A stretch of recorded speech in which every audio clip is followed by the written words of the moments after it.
পাশাপাশি বর্তমানে এই গণতান্ত্রিক সরকারের আমরা আশা করব বাংলাদেশের শিক্ষা ব্যবস্থাকে এবং শিক্ষকদেরকে বাংলাদেশের মানুষের জন্য এই জাতি গঠনের জন্য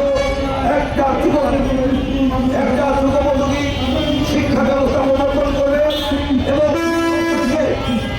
মাঠে দাঁড়াবে আলোচনার মাধ্যমে শিক্ষকের করবে। আপনারা জানেন বিগত ফাঁসিবাদের সময় এই জনগণের শিক্ষকরা মাঠে নামতে পারে নাই। কিছু আওয়ামী সমর্থিত শিক্ষকদেরকে একাধিকবার এগুলো দেওয়া হয়েছে, কিন্তু 91 থেকে 96 এবং 2001 থেকে 2006 সাল পর্যন্ত যে সকল প্রতিষ্ঠান স্বীকৃতি পেয়েছে, প্রতিষ্ঠিত হয়েছে, সেই সমস্ত শিক্ষা প্রতিষ্ঠান স্কুল, কলেজ, মাদ্রাসা, কারিগরি তারা বাদ দিয়েছে। আমরা অন্তর্বর্তী